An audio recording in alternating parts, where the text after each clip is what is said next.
Welcome back, everybody, to the Post-Gazette Sports Now YouTube channel. I'm Noah Hiles, and joining us today on the College Sports Show is a familiar face if you've been following the Pitt basketball program for a while. It is former Panther now. I guess you're always a Panther. Aidan Fisch, local kid, hometown hero, you could say. Aidan, how's it going, man? Good. How about you? I'm happy to be on the show. Oh, dude, I'm happy to have you. After you bumped into Aiden actually playing pickup basketball the other day, and I thought, since he gave me a couple buckets, the least he could do is, help my career even more than what he's already done.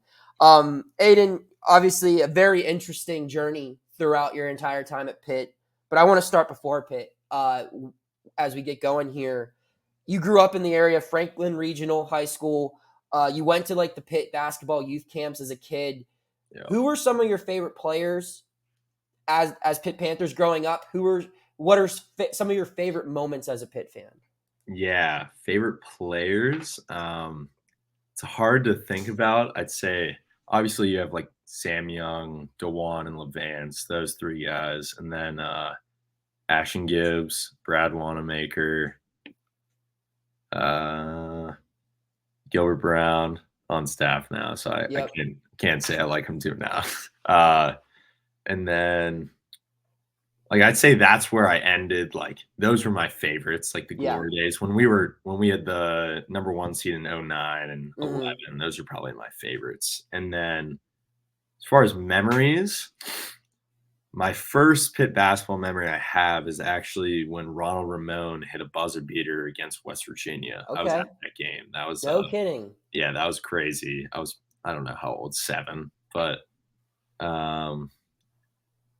let me think. That's a good one. That's a good one. When we beat Xavier to go to the Elite Eight in 2009, that was a great one. I was not there. And then, unfortunately, a few of my memories have been bad losses. Like I was at the game we lost to Butler. The Nasir Robinson foul. Yeah. I was there. That was still like a great memory, though. The whole game was unbelievable until that last part. Right.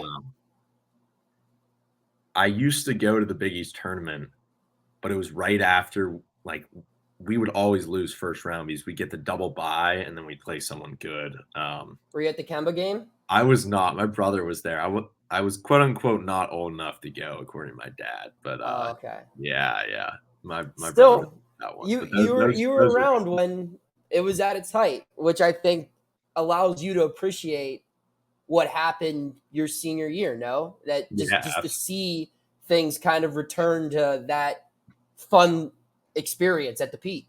Oh, absolutely. I mean, when I was a manager, it was our new staff's second year, and there was still some buzz about the team, so we're getting like decent crowds, but it wasn't unbelievable. And the Pete, it got loud sometimes. It wasn't anything crazy.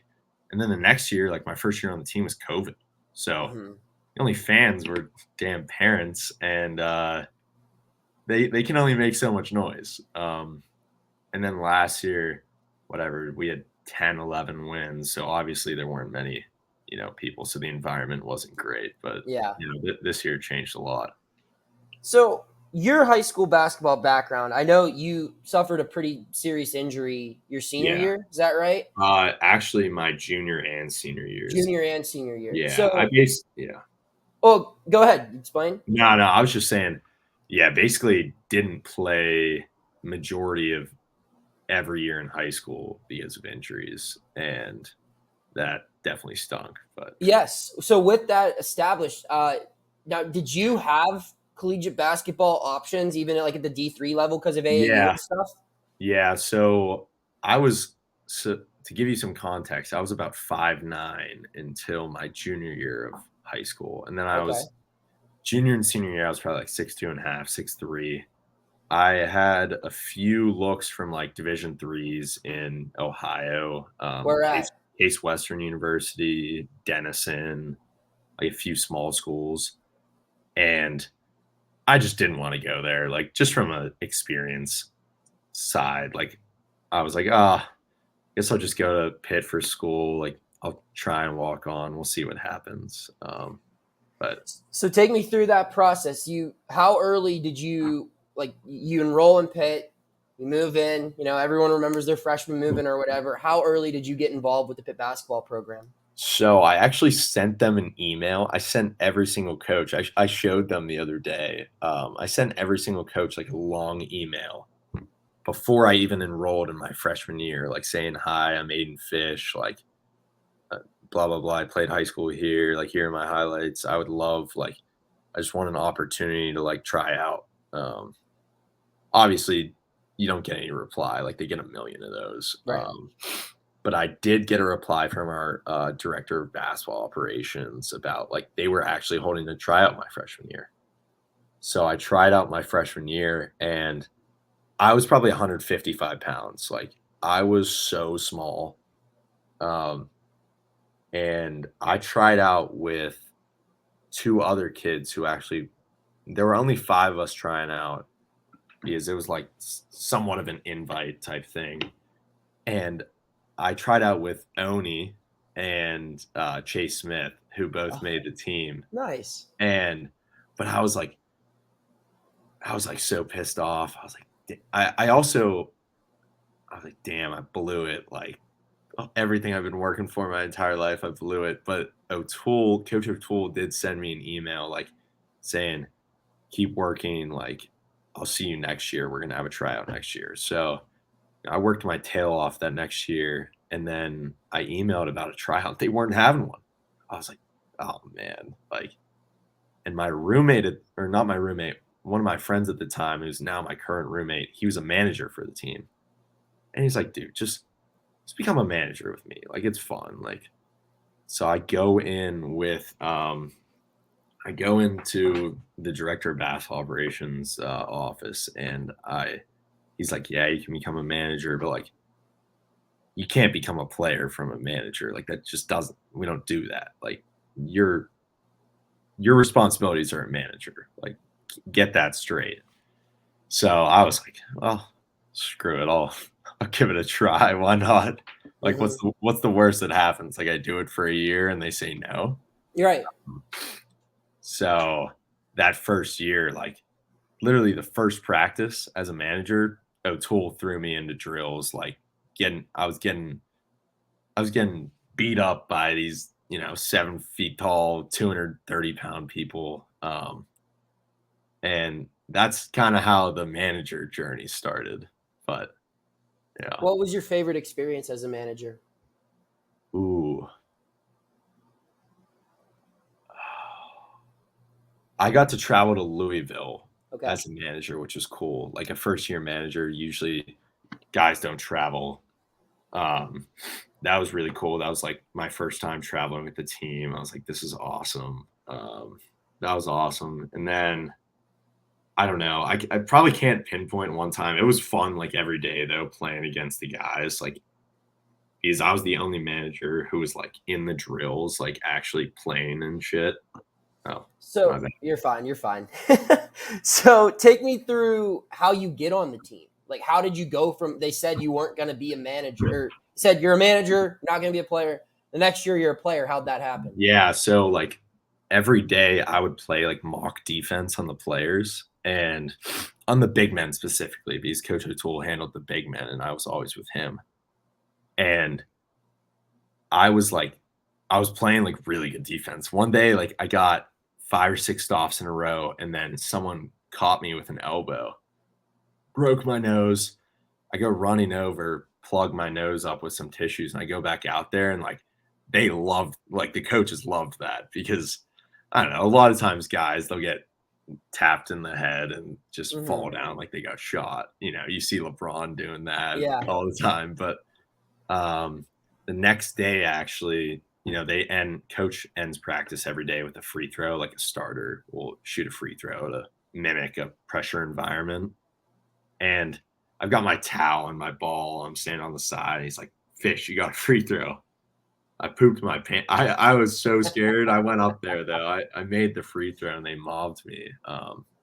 Definitely thought I was getting on the team like that next day. I was like, oh, this is the time. Like, because the other walk ons are like, oh, I think like coach is going to add you to the team. And I'm like, man, I hope so. Like, hopefully like in the next week. It just didn't happen that season though.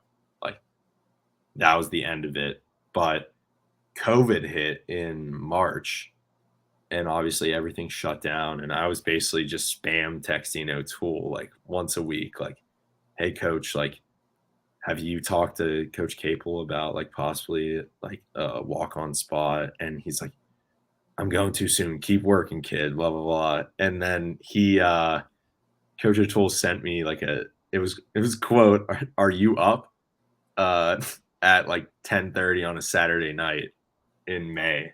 Okay. And I was like, yeah, I'm up. He calls me, um, tells me I made the team. So that's how that happened. What was that first experience like? I mean, becoming a Division I basketball player after, not even getting to play a lot of high school Right, basketball. right. You're playing Oh, on a team that you grew up rooting for. oh, I mean, I couldn't believe it. I couldn't sleep well for the next 3 months. I just want to get on campus. I wanted COVID to end. I mean, you can't really put that into words. Like I called my parents and my dad thought I was joking. He asked me if I got a prank call. I said, "No, it wasn't a prank call. It was Coach O'Toole. Like I have his number." Um, but yeah, I hard to put into words for that. So you were part of that team during the pandemic and everything, where there was a little bit of success, then it kind of fizzled out, and then Right, you were a part of the team 2 seasons ago, where, like you said, there wasn't a lot of winning. right. What was the team chemistry like back then, and how much of a culture shock was it for you to see that chemistry evolve into what this past year's group was? Yeah, I mean, here's the thing with college basketball right now, you're always getting even before the transfer portal became like crazy, it was still there were a lot of guys transferring in and out at most schools, and especially at schools like we weren't having winning, so guys would come in and out.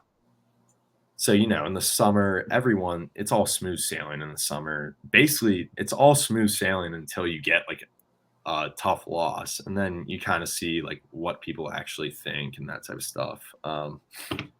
You know, the chemistry is a tough thing to build, and that's why like the good teams with good chemistry are very good because it's so difficult to have. You have 14 different guys you have all your individual motives and all that stuff, and you have to combine it to one to make a good team.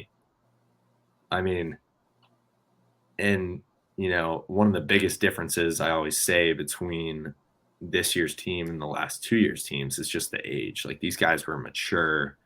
They had seen the fact that individual success is always dependent on the team. Like you can do well, but if you're not making March Madness, you're probably not getting that much like publicity. Like people aren't going to know who you are, that type of thing. Um, and it didn't hurt that the old guys we did have were just like great dudes, and Mm-hmm. all they really cared about was winning. Like they could score 2 points, but as long as we won, that was the main thing. So it's definitely When pretty cool to see a development. when did you, because you were there to see all these transfers, all these commitments for this team that was built last offseason around Yeah. this time last year? When did it click to you that it's like, oh crap, we actually might have a good team? So I thought one of the biggest things was we got Nelly. Um, Nelly's an unbelievable guy, and he's a winner. I think he's been to 2 to 3 NCAA tournaments 3 of before them, yeah. us, Mm-hmm. and so that was a big thing. But I was like, we'll see. And then we got into practice, and guys could not miss. Like Blake Hinson, Craig Elliott, and Nate Santos every single day would put on a clinic of shooting, right? And I'd never seen this in my time there as a manager or a player. And I was like, you know what? Like we might have something here. Like we got some guys who can make some shots, like tough shots. And it wasn't just like a week of practice. It was week in, week out. Like guys are just shooting like so well. And I was like, they're projecting us. Obviously, they project us really low, but even like the people who were most optimistic were projecting us like seventh or eighth or ninth, And I was like, I think think we might have something here. So that definitely the shooting was a big thing. Just the shot making we had was a big jump. Uh, I've written about it a whole bunch. I've talked to your teammates about it. I feel like the pivotal point in there were two pivotal points in your season last year. Yeah. And the first one was the Brooklyn trip. You Yeah. guys go to the Barclays Center. It was not pretty. Yeah. And then you come home and there's, the now famous players meeting in the locker room. Right. I'm curious to hear your point of view on that, because you've been on teams where, I'm sure similar situations occurred where they needed that meeting and maybe that meeting didn't happen, or maybe Right. they even had that meeting and a different result was produced from it. What are you thinking, A, on that flight home from Brooklyn, and B, during that players only meeting when it's all being hashed out?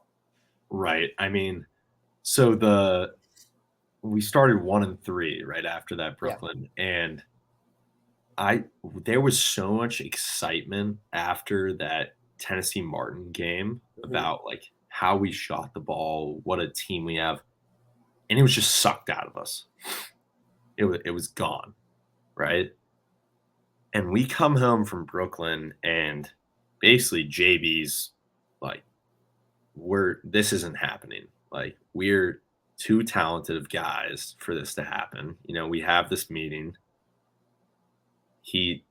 Him and the other older guys and everyone really, it's on the same page of like, we're going to win. Like, this needs to turn around right now. We haven't played a single ACC game.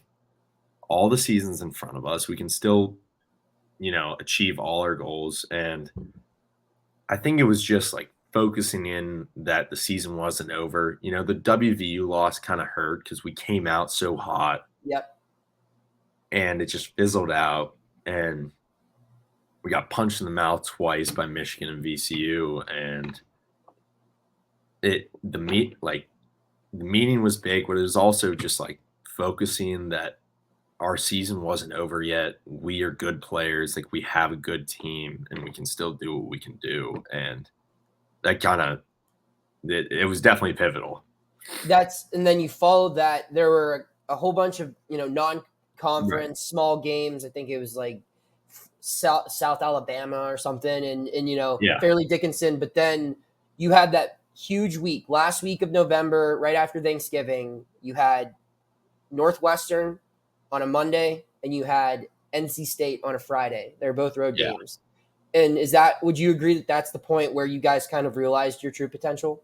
Oh yeah, I mean the Northwestern game, like most people who only really, you have to be a pretty big Pitt basketball fan for that to be like a memorable game of the year, because it was, I don't know, it was a weeknight, right?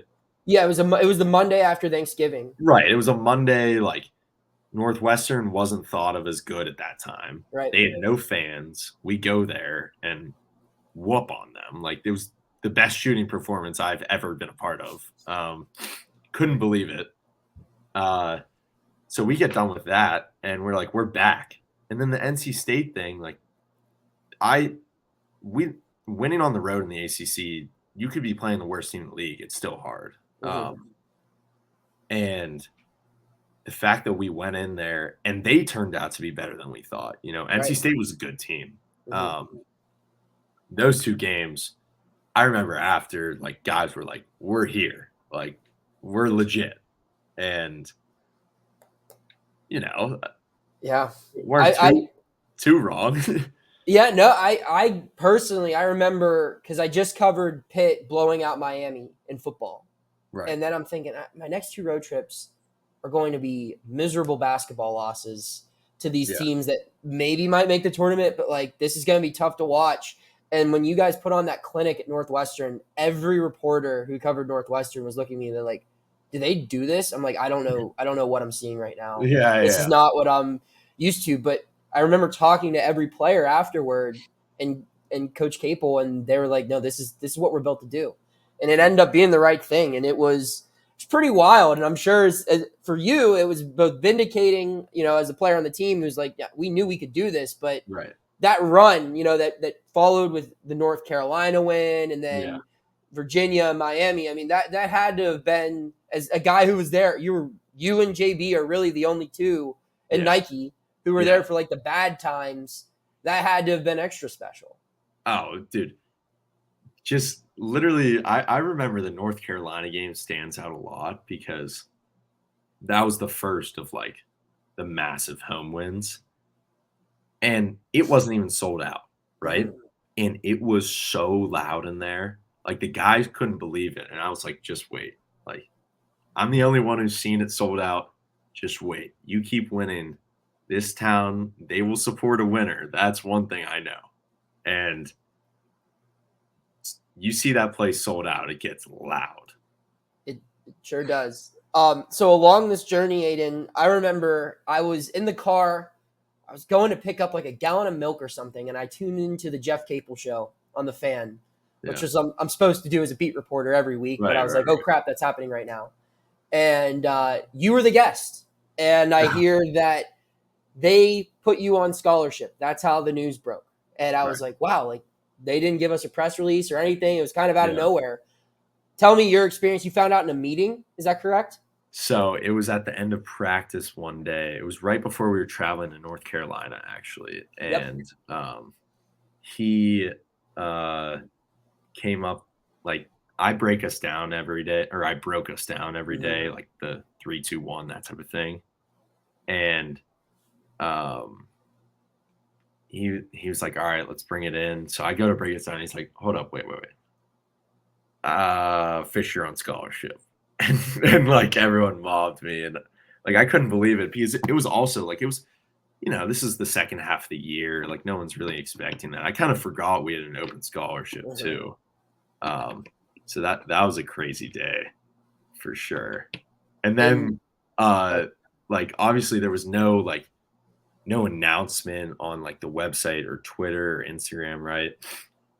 So like I tell my like family and friends, and like some people are like, they didn't say it, but I feel like some of the guys were like, is he telling the truth? Like, or is he just, is he making this up? Like what's going on? Right. But yeah, got a lot of great texts after the announcement on the radio show for sure. I couldn't believe it myself. I was like, they're talking about Aidan Fisch, right? Yeah. Like the guy, like, is there a second? Because I was like, how is there not a video on Instagram? Right. How is my brother goes, well, where's the video? Like, there has to be the video that surprising you. And I was like, there isn't one, buddy. So obviously that was a good moment, but I mean, we've talked for 22 minutes and I've been able to put it off. I can't do it anymore. Yeah. The moment, the Syracuse game. Before we even get into the bucket, I want to just ask, because you alluded to it to your teammates, saying, wait till you see this place sold out. And the first sellout was the Miami game. That was a big one that had the 0-3 Panthers there. Carl Krauser throwing up the X, and everything. That was great. But the Syracuse game just seemed more special, in my opinion, just as that's a Big East rival. That's senior night. That's kind of like the culmination of where you guys started to where you guys finished.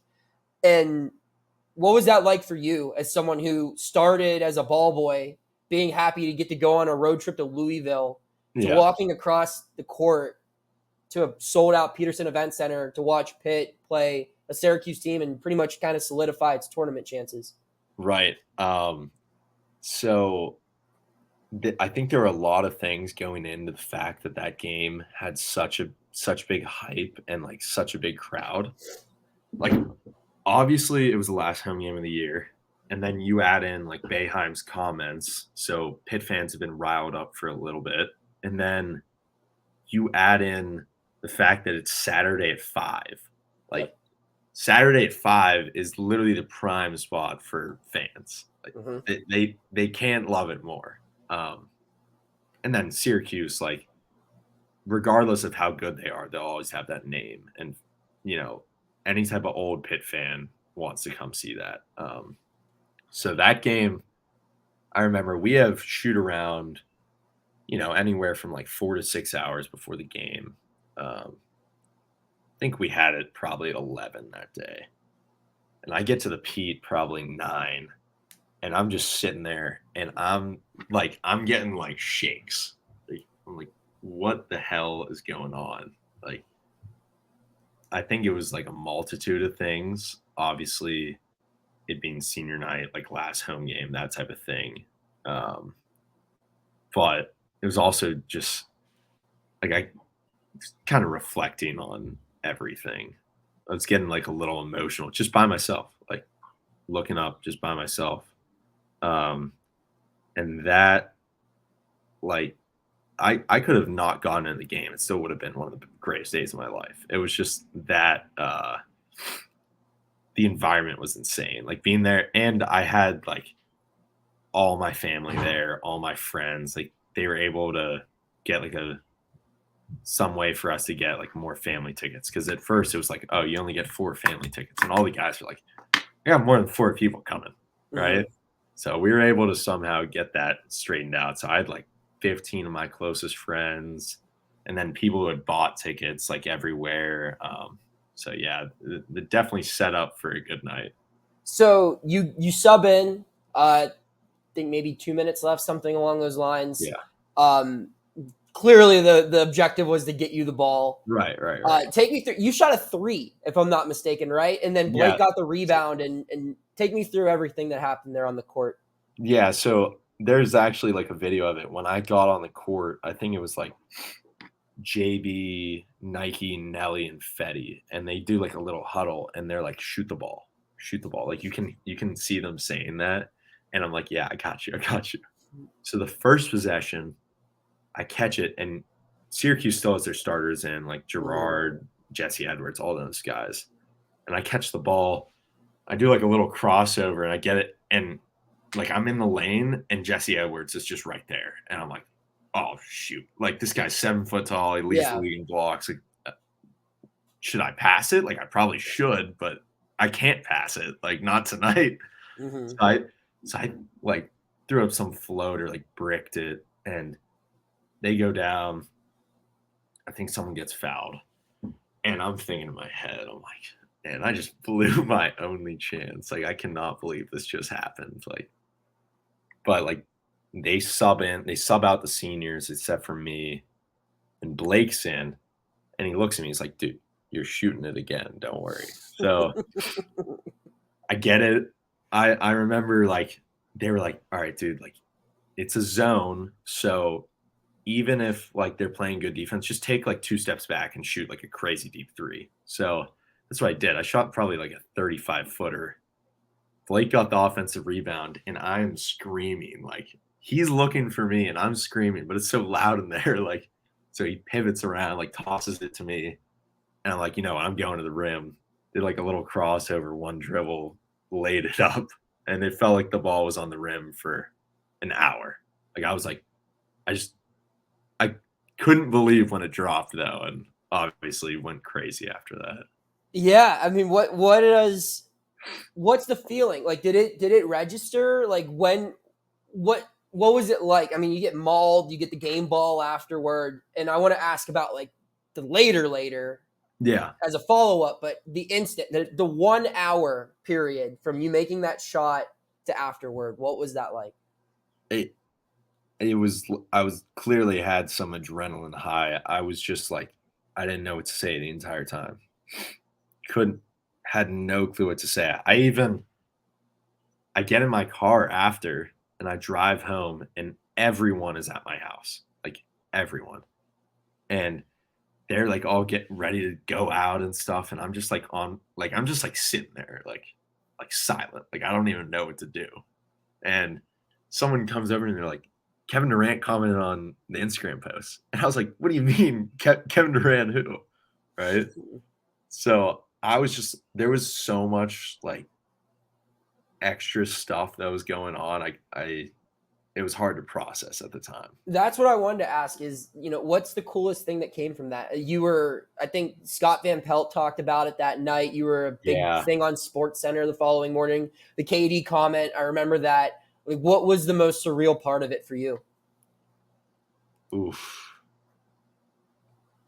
You know, I don't know because that night it was like, oh, you're on top of the world, like everyone in Pittsburgh knows you. But I think my favorite part, like if I'm just going, like when I go to Pirates games or whatever, like kids come up to me, like, can I get a picture? Like a little kid, but like that's Mhm. cool because I like I used to spam Pitt players. Like I used to go up, can I get a picture? And like that's definitely pretty cool. Like that I'm on the other end of that now. Was it? I was hoping you would say it would be that random guy wearing your jersey at the ACC tournament. Oh, that was nuts. That was nuts. Dude, that was great. We came out of the huddle, and this guy, like, obviously some of the Pitt fans like come down by the tunnels to like high five you when you come out, and I see this dude in a Fisch jersey, and I'm like looking at him, I'm like, I have no clue who this guy is. Like, is this one of my dad's friends? So after the game, like I called my dad. I was like, do you have any friends at the game? And he's like, no. What do you mean? It's like, there's a guy wearing my jersey. And he's like, I have no clue who that is. So I remember tweeting it. And then I came up to you in the locker room after the game. I'm like, I saw one of your friends. You're like, I don't know who that man is. Yeah. And he ended up saying, I think his last name is Fisch. And then the moment happened, he was like, he just kind of did it or whatever. But that's awesome. So, yeah, Aidan, I really appreciate the interview. A lot of people are wondering. I mean, we know you were a pre-med student as a major. What's next for you right now?